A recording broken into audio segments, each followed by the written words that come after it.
অমিত সম্ভাবনার মাঝে বাংলাদেশের অবস্থান। উত্তরে হিমালয়, দক্ষিণে বঙ্গোপসাগর, মাঝখানে মাত্র 40 মাইল চিকেন নেক বাংলাদেশের উন্নয়নের পথে বাঁধা হয়ে আছে। এই 40 মাইলের বাঁধা ঘুঁচে দিতে পারলে বাংলাদেশের উন্নয়ন কেউ বেঁধে রাখতে পারবে না, বলেছেন প্রধান উপদেষ্টা ডক্টর মোহাম্মদ ইউনূস। ওরা এক পায়ে খাড়া, নেপাল বারে বারে বলছে আমাদেরকে নিয়ে যাও, আমরা এক পায়ে খাড়া নেবার জন্য মাঝখানে ওইটুকু পথ অতিক্রম করার সুযোগ আমাদের এখন দেওয়া হচ্ছে না। আশা করি তাদেরই কারণে, তাদের অর্থনৈতিক কারণে সেটা আমাদেরকে দেবে। বাংলাদেশে বিনিয়োগ সম্ভাবনা দেখতে এবছরই আসছেন বিশ্বের সবচেয়ে ধনী ব্যক্তি ইলন মাস্ক। বাংলাদেশকে আস্থায় নিয়ে কথা বলেছেন ডক্টর মোহাম্মদ ইউনূসের সাথে। অন্যদিকে আমেরিকা সফরে গিয়ে মার্কিন রাষ্ট্রপতি ডোনাল্ড ট্রাম্পের মন গলাতে পারেননি ভারতের প্রধানমন্ত্রী নরেন্দ্র মোদী। মোদী সফরের দিনে ভারতের ওপর অতিরিক্ত ট্যাক্স আরোপ করেছেন।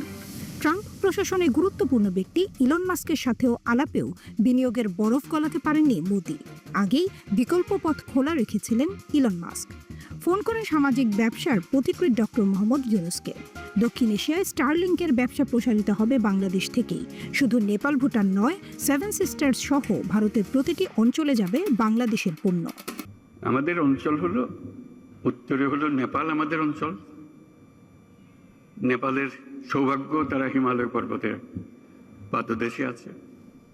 দুর্ভাগ্য হলো সমুদ্রের দেখা তাদের হয় না। তাদের সমুদ্র দেখতে হলে আমাদের মাঝখান দিয়ে দেখতে হবে, আমাদের মাধ্যমে দেখতে হবে। ভুটান একই কাণ্ড, তারও সমুদ্র দর্শন হয় নাই। তাকে সমুদ্রে আসতে হলে আমার পথ দিয়ে আসতে হবে, আমরা তাকে স্বাগত জানাই। তেমনি ভারতের পূর্বাঞ্চল একই অবস্থা। নেপালের যে অবস্থা, ভুটানের যে অবস্থা, নেপাল ভারতের 7 সিস্টারের একই অবস্থা। তার সমুদ্র দর্শন তার হয় না, হবে না। তার সঙ্গে আমরা যোগ দিই একসঙ্গে এই অর্থনৈতিক অঞ্চল। আমাদের যে সমুদ্র বন্দর, তাদের মাল আনা নেওয়া করবে, আমাদের মাল আনা নেওয়া করবে, তাদের কাছে যাবে। তাদের অর্থনীতি আমাদের অর্থনীতি একসঙ্গে জাগবে। একসময় মনে করা হতো দক্ষিণ এশিয়ায় আমেরিকার আসল বন্ধু ভারত, কিন্তু ডক্টর ইউনূস বাংলাদেশের সরকার প্রধানের দায়িত্ব নেওয়ার পর সে চিত্র বদলে গেছে। নিজের শপথ অনুষ্ঠানেও মোদীকে দাওয়াত দেননি ট্রাম্প। মোদী স্বয়ং আমেরিকা সফরে গিয়েও আগের মতো পাত্তা পাননি। প্রবাসী ভারতীয়রা হিউস্টন স্টেডিয়ামে মোদী সংবর্ধনা আয়োজন করে। সেখানে অতিথি ছিলেন ডোনাল্ড ট্রাম্প। 50,000 ভারতীয় দর্শককে তিনি সরাসরি বলেন, সবার আগে আমেরিকান স্বার্থ। মোদীর উপস্থিতিতেই ইন্ডিয়ার ওপর ব্যাপক ট্যাক্স আরোপ করা হলো। রেসিপ্রোকাল অর্থাৎ পাল্টা ট্যাক্স পদ্ধতিতে সবচেয়ে বেশি ট্যাক্স বসে ভারতের ওপর।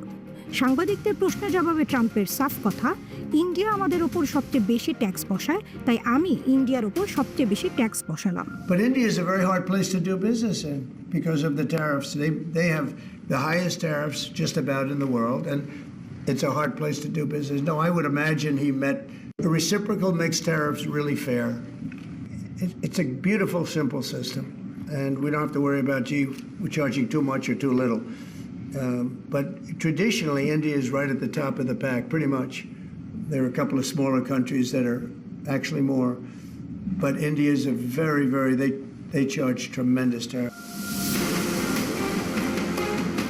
ধাক্কা লেগেছে রাজনীতিতেও। বাংলাদেশের গণ অভ্যুত্থানকে মার্কিন ডিপ স্টেটের কারসাজি বলে ট্রাম্পের কাছে তুলে ধরেছিল ভারতীয় মিডিয়া। ট্রাম্প এক বাক্যেই উড়িয়ে দেন সে কথা। ভারতে পলাতক শেখ হাসিনার জন্য আমেরিকার বিন্দুমাত্র সহানুভূতি আদায় করতে পারেনি ভারত।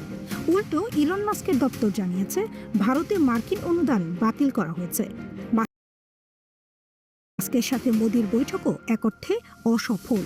কর্পোরেট ট্যাক্স কমানোর আশ্বাস দিয়েছেন, কিন্তু স্টারলিংকের জন্য আর কোনো ছাড় দিতে রাজি হননি মোদি।